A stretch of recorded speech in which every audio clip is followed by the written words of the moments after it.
Eso. La verdad es que ha sido bastante provechosa la mañana, el día, como ustedes lo han podido percibir, ¿no es cierto?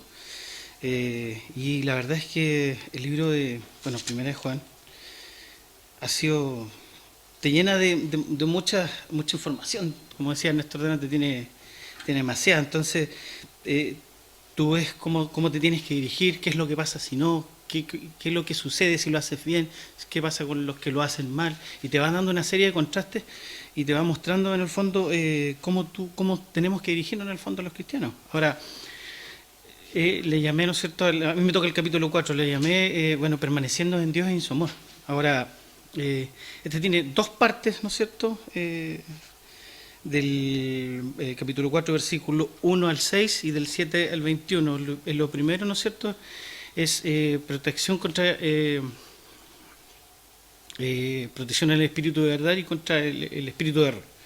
Ahora, podemos ver aquí la realidad, ¿no es cierto?, sobre los falsos profetas y la necesidad de probar estos espíritus también. Ahora,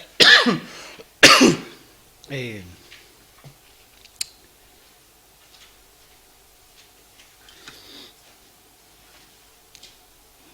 tenemos, bueno, en el versículo 1 empieza así, bueno, amados, no creáis a todo espíritu, sino probad los espíritus si son de Dios, porque muchos falsos profetas han salido por el mundo. Ahora, Juan advirtió, ¿no es cierto?, en contra de creer a todo espíritu, porque, o sea, en realidad nunca debemos asumir en el fondo que toda experiencia espiritual, ¿no es cierto?, y cada demostración de poder espiritual viene en realidad de Dios. Debemos probar estas experiencias, en muchos casos, ¿no es cierto?, estos fenómenos espirituales para ver si realmente vienen de Dios. Hay gente que por primera vez, ¿no es cierto?, se encuentran con este tipo de experiencias sobrenaturales, ¿no es cierto?, con la realidad del mundo espiritual, ¿no es cierto?, están muy impresionados con este tipo de cosas, ¿no es cierto?, sorprendidos, y ustedes se preguntan, ¿son de Dios? ¿Estoy en el lugar correcto? ¿No es cierto? Gente que llega de repente por primera vez a la iglesia, eh, eh, cuando entran a un lugar que no de repente no hay el debido respeto. Mira, yo me crié en una familia cristiana, en una iglesia pentecostal, mi abuelo era pastor, y aún yo inserto en el medio, por decirlo de alguna manera, de repente no entendía las cosas que sucedían. Todos sabemos más o menos aquí cómo son ciertas iglesias pentecostales sobre todo, entonces no había una claridad. Y de repente la Biblia dice claramente, ¿no es cierto?, que te da las pautas para entender este tipo de cosas. O sea, no pueden llegar y ser hechas por el azar o por sentimientos, ¿te fijas? Sino probar los espíritus, ¿no es cierto? Esto es importante, porque dentro de estos alzamientos, por decirlo así, ¿no es cierto?, hay muchos falsos profetas también que han salido. Y ahí, ¿no es cierto?, probar si los espíritus son de Dios, esto es una responsabilidad también de cada cristiano, pero principalmente, ¿no es cierto?, del liderazgo de la congregación. Ahora, 1 Corintios 14, del 27 al 29, te dice, en relación al orden que yo más o menos les comentaba recién, dice, si habla alguno lengua extraña, sea esto por dos, o a lo más tres, y por turno, y uno interprete. Y si no hay intérprete, calle en la iglesia y hable para sí mismo y para Dios. Asimismo, los profetas hablen dos o tres y los demás juzguen. Eso también es importante, que se sepa cuando suceden estas cosas en la iglesia. Ahora, a mí nunca me ha pasado, pero de los tiempos que hay en capilla, me resultaría extraño que suceda esto acá, ¿te fijas? Porque hay un orden, si bien es cierto, tiene algunas libertades, te da la capilla, pero este tipo es como bien, es difícil que suceda, ¿te fijas? Porque también las cosas no se dan por sentimientos, se estudia, hay un orden en la capilla que, bueno, en realidad los que estamos aquí y si permanecemos aquí es porque nos gusta, digamos, la visión, ¿te fijas? Bueno, a su vez también, dentro de los mismos, Primera de Tesalonicenses 5:21 te dice examinarlo todo y a la vez retener lo bueno, ¿cachai? Ahora, probar los espíritus es trabajo, como decía yo, del cuerpo de Cristo. Este trabajo debe de hacerse usando los dones de discernimiento que Dios ha dado a los cristianos en general. especialmente a los líderes de la congregación.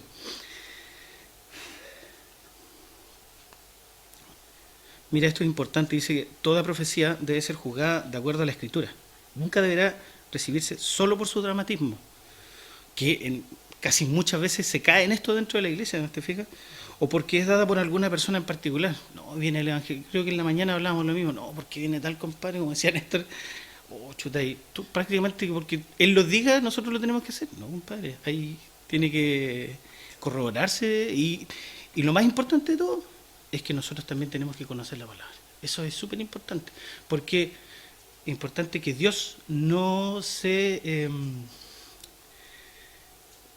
por aquí lo tengo, mira, Dios nunca se va a contradecir a sí mismo. Por lo tanto, tenemos que saber y conocer la palabra. Porque si no la conocemos es fácil que cualquier persona nos venga a meter el dedo en la boca, ¿te fijas?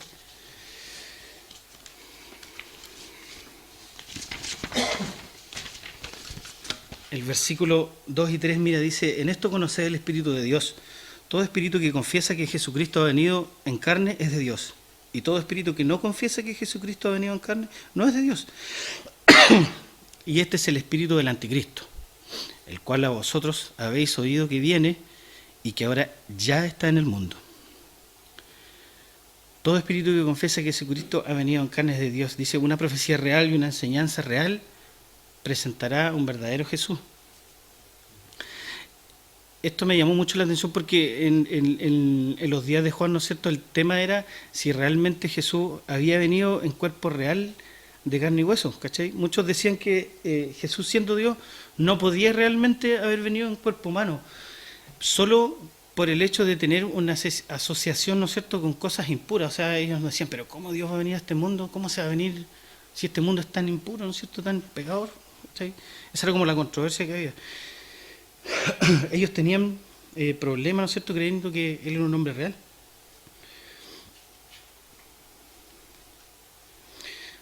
También es importante recalcar aquí, ¿no es cierto?, que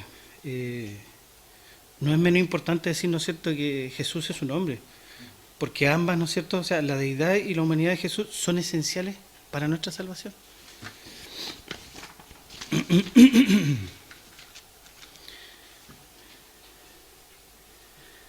Este es el espíritu del anticristo, ¿no es cierto?, negar a Jesús, el Jesús verdadero, ¿no es cierto?, es la base del espíritu del anticristo, y el cual, bueno, Juan lo dice, ¿no es cierto?, en 1 Juan 2, el 21 al 23.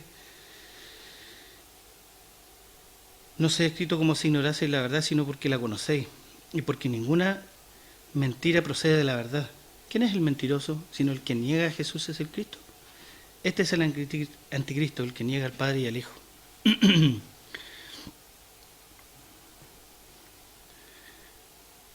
Y ahora ya está en el mundo. Como dijo delante Néstor, siempre ha estado el anticristo, siempre han habido muchos falsos profetas que tratan de desacreditar a Dios, ¿no es cierto?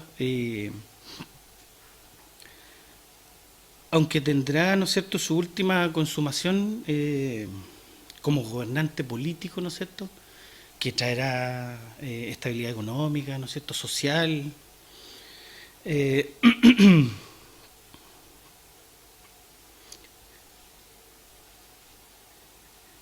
Siempre vamos a promover, por decirlo de alguna manera, un Jesús falso, ¿no es cierto? No sé cómo vendrán estos tiempos, pero así como está la cosa, como lo que está sucediendo sin ir más lejos aquí en Chile, y que te da una pauta de todo lo que está sucediendo en Latinoamérica, ¿no es cierto?, va a llegar un momento que se va a necesitar una paz mundial, una paz continental primero y después más global. Entonces, yo creo que el tema va para allá y estamos todos claros en eso.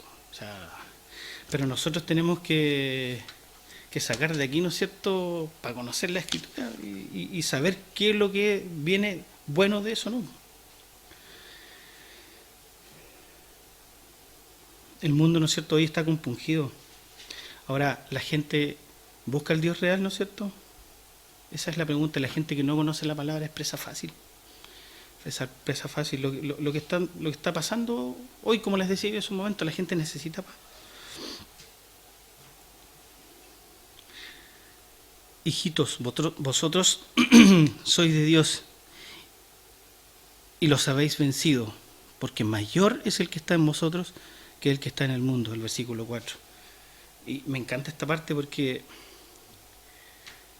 ¿sabéis que los hijos de Dios no necesitamos temer al anticristo en el fondo? ¿Cachai? Es así de sencillo. Sí, por supuesto debemos estar prevenidos.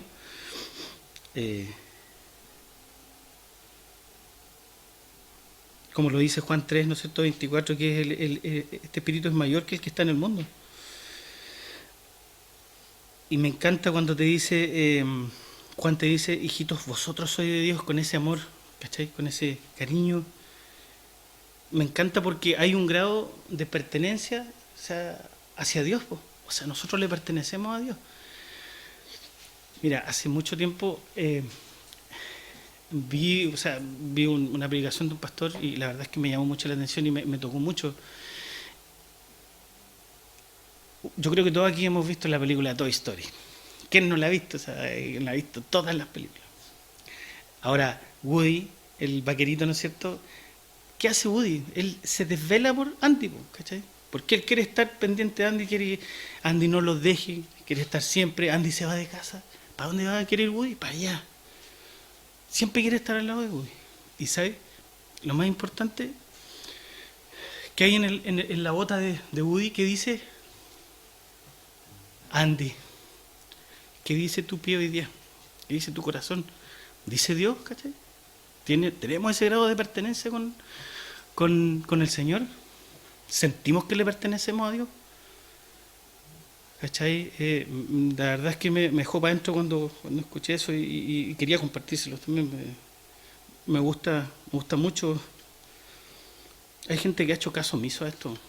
¿Cachai? No le interesa ser de Dios, le interesa ser de ellos, ¿no? Esta corriente humanista de hoy no te deja ser de Dios. Más que no te deja, te dice que ¿para qué? Si puedes ser tú mismo. Nosotros como cristianos, hermanos, sabemos que eso no es así. Y tenemos que estar preparados.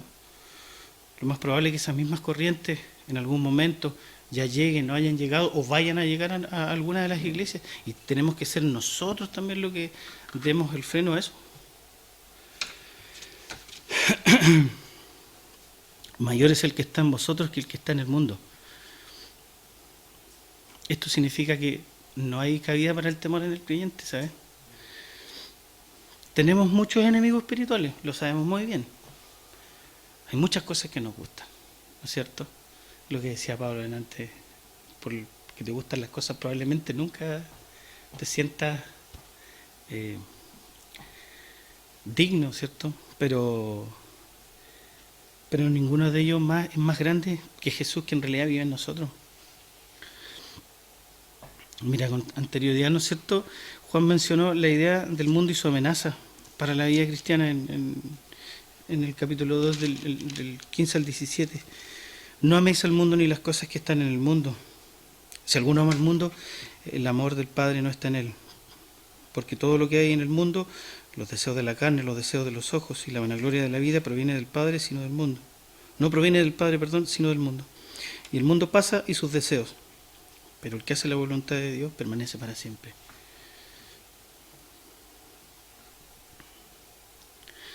Ahora, probablemente cuando estamos claros que no le pertenecemos al mundo, ¿no es cierto? Pero en algún momento, cuando hemos caído, ¿quién es el que te acusa, como decía Néstor en la mañana? Tenemos un acusador que está dentro de ese tribunal, ¿cachai? Que nos dice, no, compadre, eso está mal, lo que tú lo hiciste. Pero ¿sabes qué? 1 Corintios 10:13. No os ha sobrevenido ninguna tentación que no sea humana, pero fiel es Dios que no os dejará de ser tentados más de lo que podéis soportar. ¿Cachai? Sino que hará también juntamente con la tentación la salida para que podáis soportar. Eso es importante también que el cristiano lo tenga claro. Porque vamos a pasar estas cosas. Y vamos a tener, ¿no es cierto?, ese acusador que va a estar ahí. Pero no es válido. ¿Tenemos el perdón del Señor?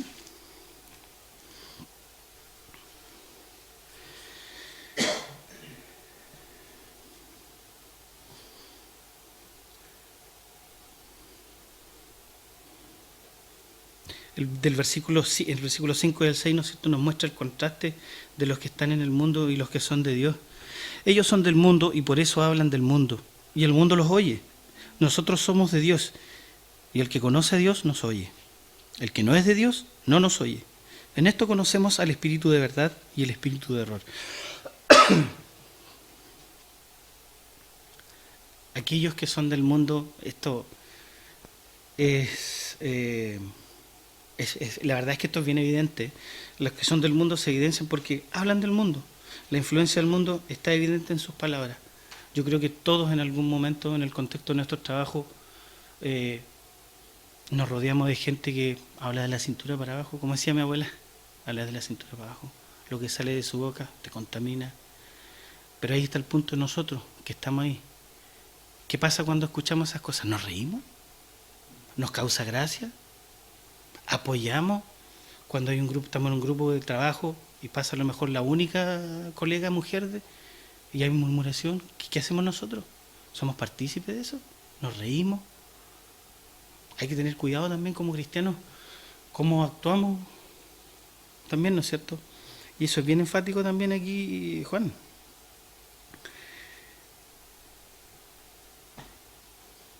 ¿Qué pasa con nuestro país hoy? Lo que comentaba hace un rato, ¿no es cierto? ¿Quién lleva las masas? Pero nosotros como cristianos también tenemos que actuar con amor, ¿eh? Como decía Pablo en la mañana, ¿qué tenemos que hacer nosotros? Orar por nuestras autoridades. Dios no me pregunta, oye, ¿cómo te cae la diputada Cariola o la diputada Vallejo o el ¿no? O te manda a orar por ellos, ¿cachai? Y nosotros sabemos que son del mundo y probablemente la influencia que ellos tengan con la gente es mayor, pero ahí es donde tenemos que nosotros orar y sabemos que esta herramienta es más fuerte. Las herramientas espirituales que tenemos son más fuertes. Y el mundo los oye, ¿no es cierto? Ahí estamos la evidencia, les acabo de decir, ¿no es cierto? Los que son del mundo se evidencia porque el mundo los oye. No enfrentan el mismo rechazo que tenemos nosotros, ¿no es cierto? El que conoce a Dios nos oye. Mira, esto me encanta porque los que somos de Dios, ¿no es cierto?, disfrutamos de la comunión entre los creyentes, ¿no es cierto? Dime que no es rico estar aquí, compartiendo entre todos, disponernos a que el Señor nos hable, ¿cachai? Yo feliz de estar aquí hoy día. O sea, la verdad es que bueno, antenoche no estaba feliz de que me dijeran esto. pero hermano, no, sí, es fantástico. La verdad es que me siento muy agradecido al Señor, de verdad.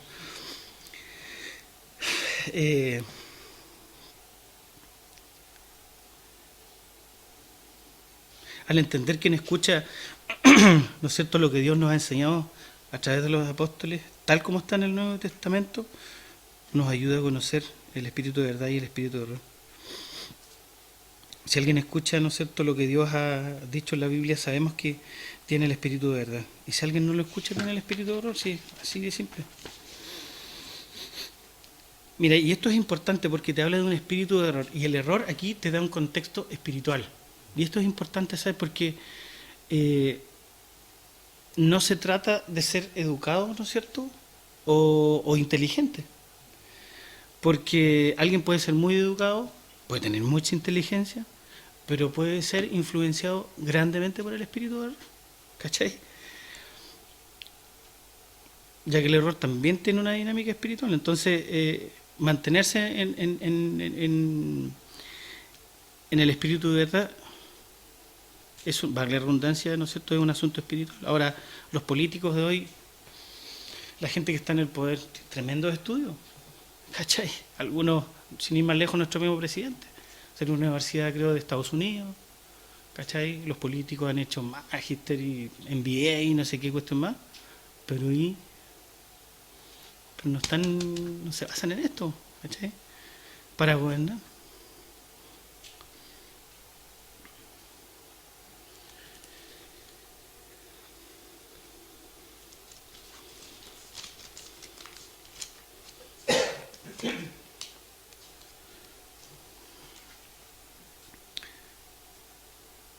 Mire, el versículo 7 y 8 nos habla, bueno, esta segunda parte, ¿no es cierto?, nos habla del amor perfeccionado en nosotros. Estos dos primeros versículos, el 7 y el 8, nos habla del llamado al amor. Amados, amémonos unos a otros, porque el amor es de Dios. Todo aquel que ama es nacido de Dios y conoce a Dios. El que no ama no ha conocido a Dios, porque Dios es amor. Amados, amémonos, dice. Esta oración, ¿no es cierto?, en el griego antiguo, la verdad es que es bien impactante porque es del griego agapetoi agapomem. Suena chistoso, pero agapetoi agapomem. Aquellos que somos amados, amemos. Y así empieza la frase, o sea, aquellos que somos amados, ya te dice de que nosotros somos amados, ¿no es cierto? Y como somos amados, tenemos, ¿no es cierto?, el privilegio de poder amar a otros, ¿cachai?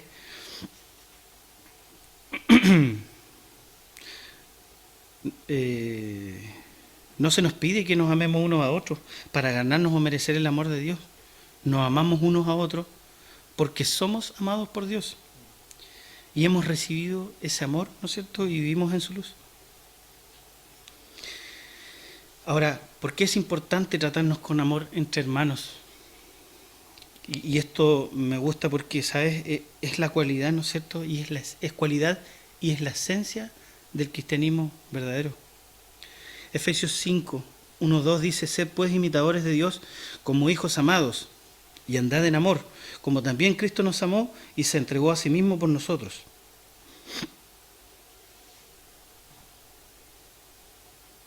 Ofrenda y sacrificio a Dios en olor fragante.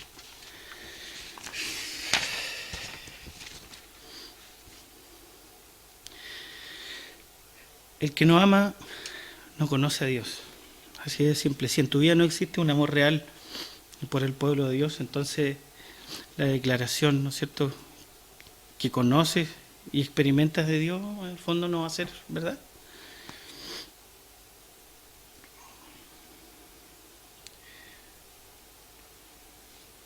Cuando decimos que Dios es amor, no estamos diciendo todo acerca de Dios. El amor es un aspecto esencial de su carácter y da color a cada aspecto de su naturaleza, perdón. Pero no elimina su santidad o su justicia. ¿Cachai? Por el contrario, su santidad, ¿no es cierto?, está llena de amor y a la vez su justicia también está llena de amor. Entonces tiene una relación muy intrínseca. Todo lo que hace en el fondo Dios es manifestar su amor en toda su esencia. Mira, esta frase de Spurgeon me gusta mucho. Dice: que nunca se piense que ningún pecador que está lejos del alcance de la divina gracia, mientras se encuentra en la tierra de los vivientes. Estoy aquí para predicar un amor ilimitado, una gracia ilimitada, para el más vil de los viles, para aquellos que no tienen nada que puedan merecer consideración de parte de Dios, hombres que debían ser arrastrados al pozo sin fondo en este momento si la justicia les impusiera lo que merecen por su fallo. No merecemos realmente. El versículo del 9 al 11 tenemos el significado del amor y su aplicación. En esto se mostró el amor de Dios para con nosotros, en que Dios envió a su Hijo unigénito al mundo para que vivamos por Él. En esto consiste el amor, no en que nosotros hayamos amado a Dios, sino que Él nos amó a nosotros y envió a su Hijo en propiciación por nuestros pecados. Amados, si Dios nos ha amado así, debemos también nosotros amarnos unos a otros. El amor no solo se define, ¿no es cierto?, por el sacrificio de Dios, por el sacrificio de Jesús, sino que también se define como lo que el Padre dio. Es importante eso también. Fue un sacrificio, ¿no es cierto?, del Padre para enviar a la segunda persona de la Trinidad y un sacrificio, derramar el juicio que nosotros merecíamos sobre Dios el Hijo. Para que vivamos por Él, ¿no es cierto? El amor del Padre no solo se mostró al enviar al Hijo, sino también en lo que ello logró para nosotros. Trajo vida, ¿no es cierto?, a todos los que confían en Jesús y en su obra porque Él es la propiciación por nuestros pecados. Ahora, la palabra propiciación tiene una idea de sacrificio que quita la ira de Dios, ¿cierto? Dios justamente nos consideró lejos de Él como objetos de su juicio. Éramos rebeldes y enemigos, aún si lo sabíamos.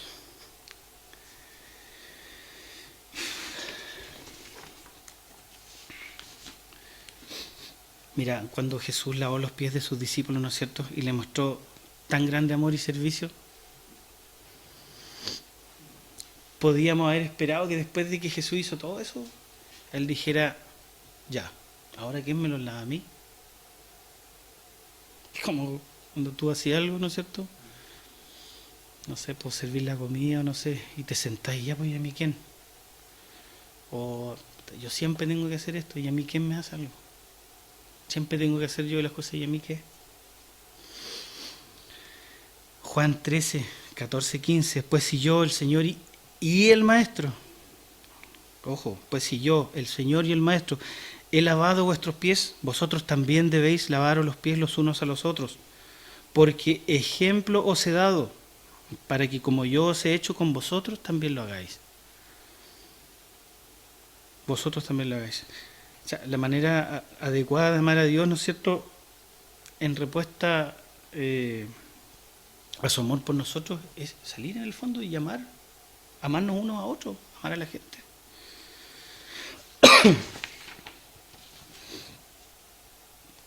El versículo 12 nos muestra viendo a Dios a través, ¿no es cierto?, de la evidencia del amor. Nadie ha visto jamás a Dios. Si nos amamos unos a otros, Dios permanece en nosotros y su amor se ha perfeccionado en nosotros.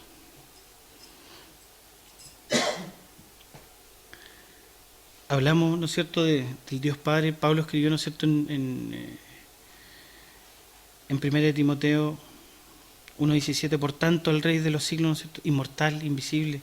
En Colosenses 1:15, es la imagen del Dios invisible. Jesús declaró, ¿no es cierto?, de Dios el Padre y Dios el Espíritu en Juan 4:24, dejando de ver que Dios el Padre no tiene un cuerpo tangible que pueda ser visto. Si nos amamos unos a otros, Dios permanece en nosotros. Esa es la evidencia más grande de la presencia y de la obra de Dios en nuestra vida. Ahora, mira, en el antiguo griego, ¿no es cierto?, en lo que fue escrita esta carta, su amor se ha perfeccionado. La palabra perfeccionado utiliza la palabra griega teleio, lo cual significa perfecto. No significa perfecto, sino maduro y completo. O sea, podríamos decir, si nosotros nos amamos unos a otros, entonces el amor de Dios es perfecto y es completo en nosotros.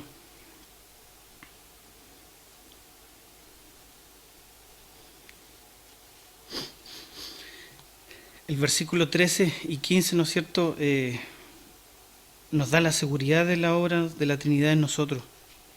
Del 13 al 15, en esto conocemos que permanecemos en Él y Él en nosotros, en que nos ha dado de su Espíritu. Y nosotros hemos visto y testificamos que el Padre ha enviado al Hijo, el Salvador del mundo. Todo aquel que confiese que Jesús es el Hijo de Dios, Dios permanece en Él y Él en Dios.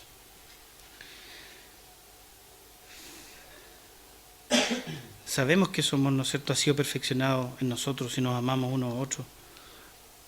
Jesús dijo en Juan 15, 4, permaneced en mí y yo en vosotros.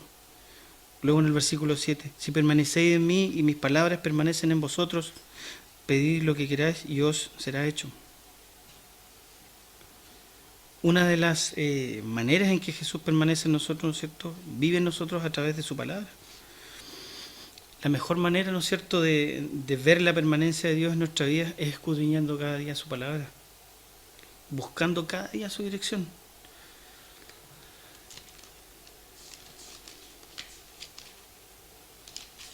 Marcos 1:35.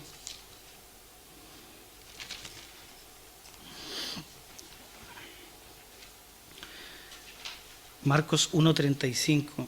Levantándose muy de mañana, siendo aún muy oscuro, salió y se fue a un lugar desierto y allí oraba.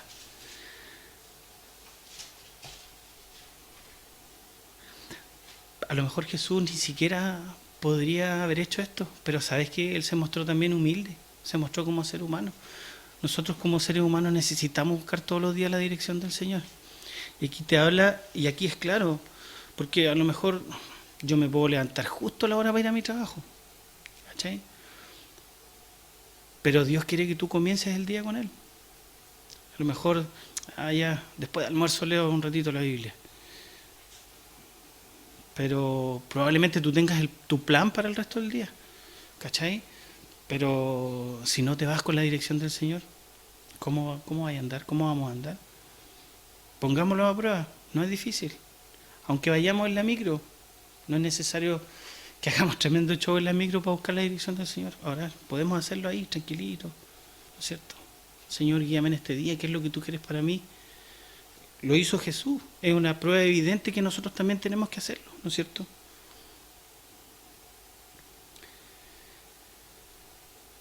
Todo aquel que confiese que Jesús es el Hijo de Dios, Dios permanece en Él y Él en Dios.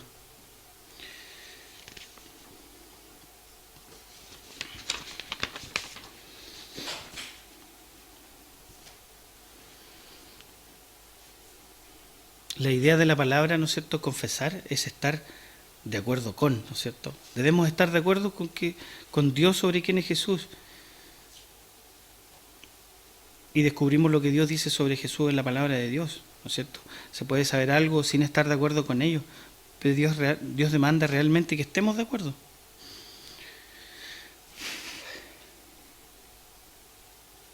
El versículo 16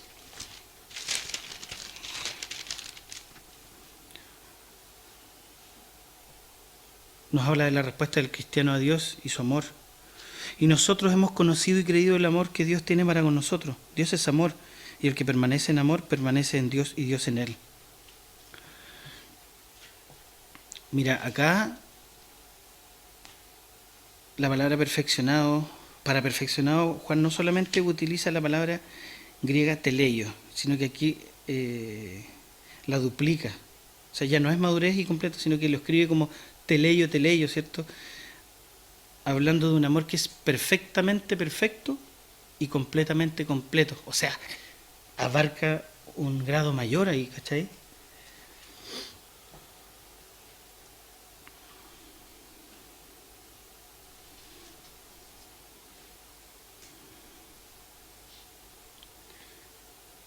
Versículos 17 y 18 dice: el perfeccionamiento del amor, ¿no es cierto? Ahora y en la eternidad, en esto se ha perfeccionado el amor en nosotros, para que tengamos confianza en el día del juicio. Pues como Él es, así somos nosotros en este mundo. En el amor no hay temor, sino que el perfecto amor echa fuera el temor, porque el temor lleva en sí castigo, de donde el que teme no ha sido perfeccionado en el amor. El día del juicio, ¿no es cierto? Aquí es cuando realmente se va a demostrar la real obra de Dios en nosotros. Yo a lo mejor puedo creer que soy el menos idóneo para estar al lado del Señor, pero el día del juicio es cuando realmente se va a saber.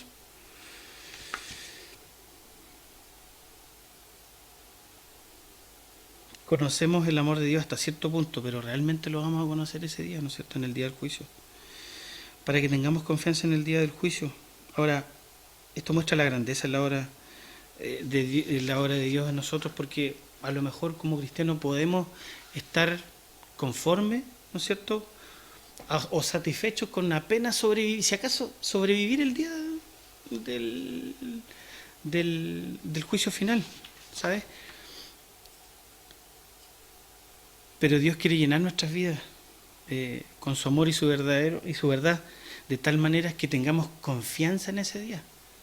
O sea, porque podemos tener un sentido de conformidad, como les decía, pero Dios no quiere eso. Dios quiere que tengamos confianza. Ahora, ¿estamos confiados nosotros en ese día? Esa igual es una pregunta que tenemos que hacernos. Yo me acuerdo cuando era más cabro, ¿no es cierto? Y andaba cargando 3, 4 días seguidos. De repente venía a mi mente el día del juicio final y me daba pavor porque sabía que me estaba perdiendo, me daba pavor. Y esto es importante a nosotros como padres, ¿no es cierto? Los que somos padres acá, que a mí me sirvió, lo digo como experiencia personal y yo creo que a muchos de acá, Edgardo, instruye al niño en su camino y aun cuando fuere viejo, no se apartará de él, ¿cachai? Y yo creo que la oración de muchos de nuestros padres se ven reflejadas en lo que estamos haciendo hoy día. Y es también pega para nosotros, para los que somos padres, ¿cachai? De que algún día nuestros hijos puedan reconocer a Dios también. Yo creo que el deseo de todo padre. Aunque andemos, que fuimos como los hijos pródigos, a lo mejor nuestros hijos también lo van a hacer. Pero lo importante es que nosotros le demostremos amor, le demostremos la verdad del Señor, la verdad de Dios.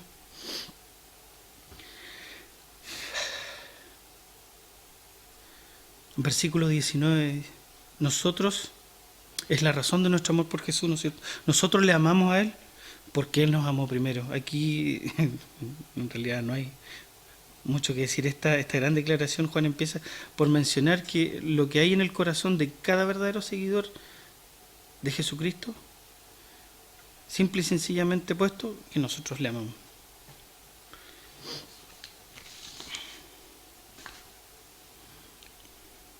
Mira, Spurgeon también dice, no permitas que el diablo te tiente a creer que Dios no te ama porque tu amor es débil. Porque si de alguna manera puede debilitar tu fe en el amor de Dios por ti, cortará o minimizará la fluidez de las corrientes que te nutren de la santa gracia del amor a Dios.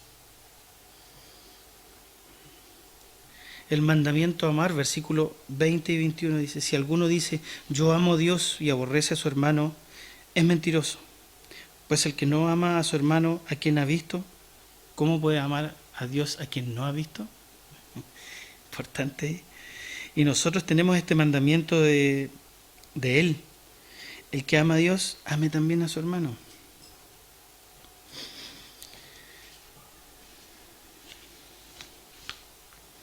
Por esta medida crucial Dios dijo que el mundo podía medir nuestro estatus como discípulos por la medida de nuestro amor unos por otros. Esto lo conocerán todos los que sois mis discípulos si tuvierais amor los unos con los otros. Juan 13:35. Y nosotros tenemos en este mandamiento de Él, tenemos el mandamiento de amar. O sea, aunque el amor fluya a nosotros tenemos, ¿no es cierto? Nosotros tenemos la responsabilidad también. Involucra un aspecto de voluntad también de hacer lo que Dios nos manda hacer. O sea, sabemos que el amor, ¿no es cierto?, va a surtir en la medida que nosotros tengamos una relación perfecta con el Señor. Pero también hay un sentido de voluntad, dice aquí Juan. O sea, dice que lo hagamos, ¿cachai? Es una decisión de nuestra voluntad el acercarnos a esa fuente y dársela a otros. Por lo tanto, nos es dado el mandamiento de amar. El que ama a Dios, ¿cierto?, ame también a su hermano. Eso. Oremos. Gracias, Señor, por permitirnos estar acá este día. Gracias por hablarnos a nuestras vidas, Señor, durante todo este día. Gracias por permitir estar aquí disfrutando, Señor, de esta comunión, Señor, que es tan maravillosa. Y que el fruto, Señor, de nuestra comunión